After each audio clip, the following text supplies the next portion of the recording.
Assalamualaikum warahmatullahi wabarakatuh dan salam sejahtera. Saya Nur Afifah binti Zulkifli. Pada hari ini saya akan membincangkan tentang aktiviti manusia yang mendatangkan impak negatif terhadap alam sekitar semula jadi. Aktiviti tersebut adalah aktiviti penyahutanan. Tanpa membuangkan masa, marilah kita sama-sama mengupaskan perbincangan ini. Apakah yang dimaksudkan dengan aktiviti penyahutanan? Penyahutanan dapat didefinisikan sebagai aktiviti penghapusan hutan secara besar-besaran. Kawasan hutan ini akan diterokai dan dimusnahkan dengan pelbagai cara dan tujuan. Misalnya, penebangan yang dijalankan bagi tujuan pembalakan, pembukaan ladang, pembinaan kawasan pertempatan, industri serta bertujuan untuk penenggelaman untuk projek hidroelektrik. Namun begitu, aktiviti penyahutanan yang giat dijalankan tanpa sebarang kawalan banyak mendatangkan pelbagai kesan negatif, terutamanya kesan terhadap ekosistem hutan di mana berlakunya kemusnahan hutan. Fenomena ini secara tidak langsung boleh mendatangkan pelbagai bencana alam seperti banjir lumpur dan kejadian tanah runtuh. Situasi ini dapat digambarkan oleh kejadian banjir besar yang pernah terjadi di pantai timur iaitu di Kelantan yang berlaku pada tahun 2014. Kejadian banjir yang berlaku di Kelantan telah menenggelamkan beberapa buah rumah dan memusnahkan harta benda penduduk. Salah satu faktor terjadinya banjir di Kelantan adalah disebabkan oleh kerakusan dan ketamakan manusia dalam melakukan kegiatan perhutanan. Misalnya,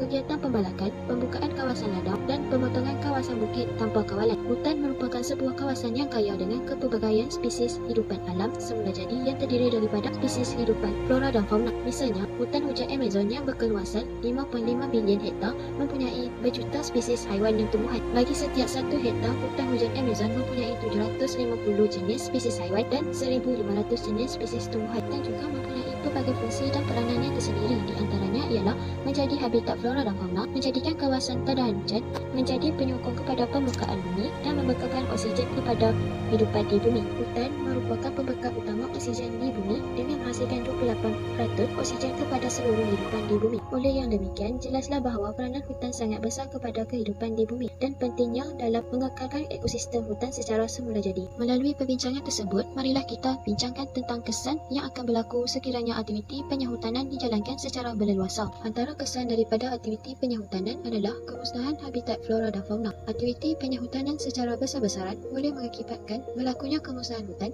serta memusnahkan sumber hutan yang terdapat di dalamnya. Kegiatan penyahutanan ini telah memberi impak yang besar kepada spesies flora dan fauna yang terdapat di dalam hutan. Apabila hutan ditebang bagi tujuan pembalakan, pertanian, pembukaan pertempatan serta bandar baru dan juga perindustrian yang dilaksanakan secara berlebihan dan tidak terkawal, populasi hidupan liar dan juga spesies flora akan diancam kepupusan kerana habitat semula jadi bagi flora dan fauna telah diganggu oleh kegiatan ekonomi yang bersifat materialistik. Misalnya, kepupusan harimau Malaya yang merupakan satu spesies yang kian diancam kepupusan dan salah satu punca utamanya ialah kegiatan pemburuan haram. Menurut kajian, hampir sekitar 150 hingga 200 ekor populasi harimau Malaya yang terdapat di Malaysia. Keadaan ini juga secara tidak langsung akan memusnahkan ekosistem yang terdapat di dalam hutan tersebut. Tambahan itu, pokok-pokok yang berharga dan bernilai akan diancam kepupusan seperti pokok cengah, pokok resak, pokok belian, pokok damar, bukit hutan dan periuk kerap. Keadaan ini lebih parah lagi apabila terdapat hidupan liar yang turut menghadapi ancaman kepupusan seperti seladang, rusa,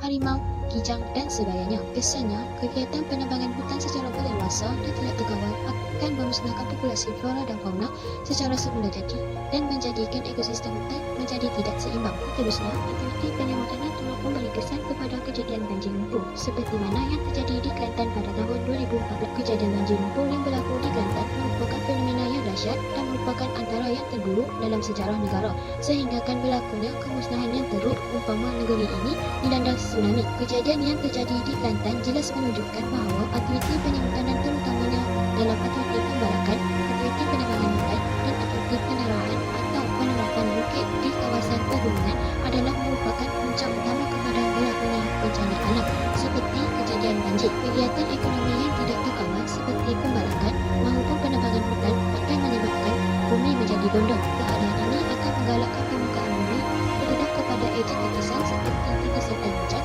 yang turun dan jatuh secara terus ke permukaan bumi. Tetesan hujan yang turun akan menghantam dan memecahkan lapisan atas tanah tanpa sebarang-barangnya. Hal ini akan menyebabkan lapisan tanah berakur. Air hujan yang mengalir akan mengangkut bahan lapisan yang dibawa oleh air ladang permukaan. Air dalam permukaan akan mengalir bersama-sama bahan berakan menghadap ke arah sungai dan air berakan ini akan terbawa ke dalam sungai menyebabkan permukaan air sungai menjadi buruk dan air sungai menjadi cetek.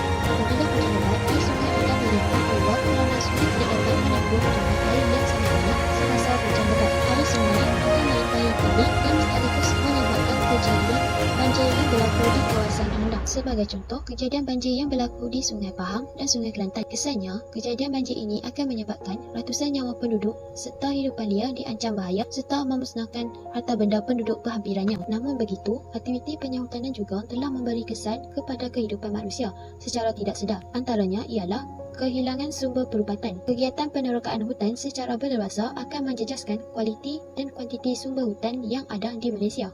Hal ini kerana umumnya mengetahui hutan di Malaysia sangat kaya dengan sumber hutan yang berkualiti tinggi seperti kayu kayang, tumbuhan herba, kepelbagaian spesies flora dan fauna dan buah-buahan. Sekiranya hutan diterokai oleh sektor-sektor ekonomi, sumber hutan khususnya tumbuhan herba akan berkurangan. Misalnya, tumbuhan herba seperti tongkat ali, kecik Fatimah, mahkota dewa, akar saga, jerengau dan sebagainya akan turut termusnah. Tumbuhan-tumbuhan herba yang terdapat di dalam hutan mempunyai pelbagai kegunaan bagi tujuan merawat penyakit seperti kencing manis, buah pinggang, diabetes, sayap dan sebagainya. Menurut Jabatan Perhutanan Semenanjung Malaysia, hutan hujan tropika atau hutan khatulistiwa ini sangat kaya dengan sumber ubat-ubatan tradisional yang berasaskan tumbuh-tumbuhan semula jadi dan mampu menyembuhkan penyakit manusia.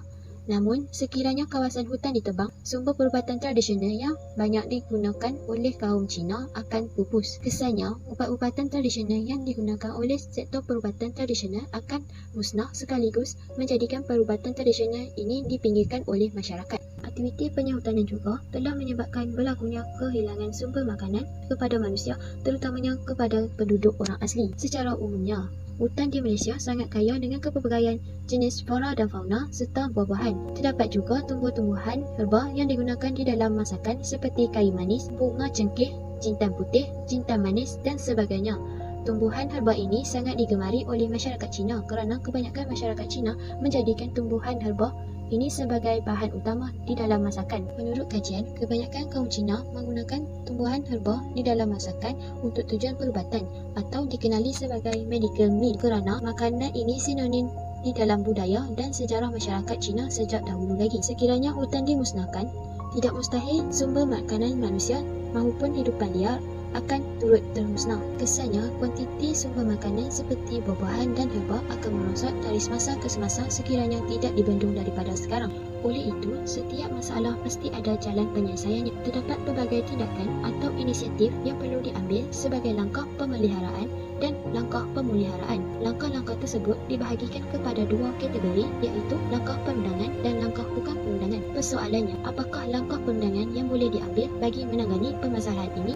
Antara langkah perundangan yang boleh diambil ialah menguatkuasakan undang-undang. Pihak berkuasa perlulah mengenakan hukuman yang lebih berat kepada pesalah yang melakukan aktiviti penyahutanan yang tidak mengikut prosedur operasi standard iaitu SOP yang telah ditetapkan. Hukuman denda dan penjara yang dikenakan kepada pesalah perlulah lebih berat dan kesalahan yang telah dilakukan itu perlu dimaklumkan di dalam media massa agar dapat memberi kesedaran kepada masyarakat. Sikap tegas dan tundus perlulah ditunjukkan oleh kerajaan dalam menjalankan undang-undang agar permasalahan ini dapat diatasi. Selain itu, pasukan penguatkuasa terutamanya ranger hutan haruslah ditambah jumlahnya. Kawasan hutan yang terlalu luas agak sukar untuk dipantau oleh kaki tangan yang kecil jumlahnya. Penggunaan teknologi seperti kapal terbang, drone, satelit dan helikopter untuk tujuan pengawasan turut memudahkan kerja mereka kerana kawasan hutan yang terdapat di Malaysia mempunyai keluasan yang sangat luas. Pengawasan yang cekap mampu memastikan kawasan hutan belantara kita tidak dicerobohi dengan mudah. Seterusnya, langkah bukan perundangan juga boleh diambil bagi mengatasi masalah penyahutanan ini adalah melalui penubuhan ladang hutan.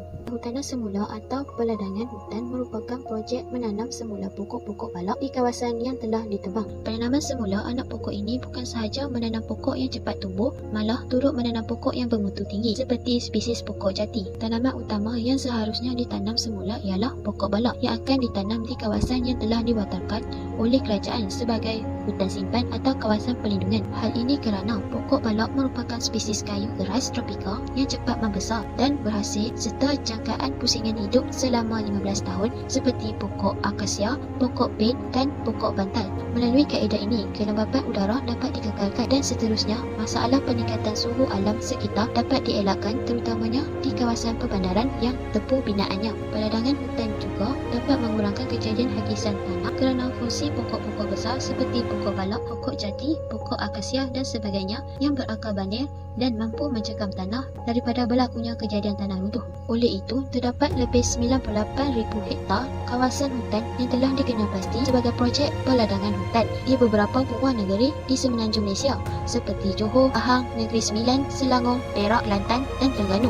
Manakala 200,000 hektar di kawasan Sabah dan Sarawak. Misalnya, kaedah peladangan hutan yang dilaksanakan adalah seperti hutan simpan Kamasur Pahang dan hutan simpan Paya Laut Perak. Selain itu, langkah-langkah perundangan yang boleh diambil adalah melakukan kaedah rawatan sivil utuh. Kaedah rawatan sivil utuh merupakan satu cara pemeliharaan, penjagaan, perawatan dan pergantian benih hutan khususnya di kawasan yang telah dijadikan projek peladangan hutan. Kaedah ini menggunakan benih-benih hutan yang akan ditanam dan memerlukan penjagaan yang rapi dan perlu dirawat supaya tidak diancam dari ancaman perosak dan penyakit. Kaedah rawatan sivil utuh memerlukan penjagaan secara saintifik dan sistematik oleh Jabatan Hutan dan FRIM yang memiliki sumber perhutanan sentiasa ada dan berterusan. Oleh itu, masalah kemusnahan sumber hutan di Malaysia dapat dibendung serta dapat melestarikan kelestarian sumber hutan di negara dengan baik supaya tidak dirosakkan oleh tindakan manusia yang bagus mengejar kekayaan dunia. Saranan saya kepada masyarakat dan pihak berkuasa adalah menegakkan diri dalam amalan pemeliharaan dan memelihara alam sekitar secara seimbang, khususnya kawasan hutan yang banyak memberikan peranan penting kepada kehidupan di bumi ini. Dalam pemeliharaan dan pemeliharaan seharusnya diterapkan di dalam diri sejak usia kecil lagi, tak kata perkataan sebelum dia lahir. Dan pemeliharaan dan pemeliharaan dengan menggunakan kegiatan ekonomi yang dijalankan bukan sahaja memonopoli keuntungan, malah telah mengeksploitasikan sumber alam secara tidak terkawal. Oleh itu, setiap kegiatan yang melibatkan ekonomi seharusnya mendapat kelulusan daripada Environmental Impact Assessment iaitu EIA dengan mengemukakan terlebih dahulu laporan EIA kepada pihak berkuasa sebelum kegiatan ekonomi dijalankan. Laporan EIA ini merupakan satu kajian bagi mengenal pasti, meramal dan menguraikan akan kebaikan dan keburukan sesuatu cadangan projek pembangunan yang menuntut keperluan adanya hubungan komunikasi di antara pihak-pihak yang terlibat iaitu masyarakat setempat, pemaju, pihak berkuasa bagi merincikan keadaan. Tujuan sebenar EIA yang merupakan satu proses pencegahan daripada berlakunya kemerosatan kualiti alam sekitar yang berpunca daripada sektor-sektor ekonomi yang memanipulasikan alam sekitar dengan cara yang salah dan melanggar had piawaian yang telah ditetapkan di dalam peraturan-peraturan tertentu seperti yang telah disediakan oleh Jabatan Alam Sekitar iaitu JAS dan pihak berkuasa tempatan iaitu PBT. Akta Kualiti Alam Sekitar juga telah menetapkan beberapa peraturan serta undang-undang yang khusus kepada alam sekitar daripada terus dikuasai oleh kerakusan manusia dalam mengejar kekayaan semata-mata. Oleh itu, jelaslah bahawa pengamalan-amalan pemeliharaan dan pemeliharaan alam sekitar terutamanya kawasan hutan mestilah dilaksanakan dengan segera agar kemusnahan hutan dapat ditangani dengan lebih cekap. Kesimpulannya,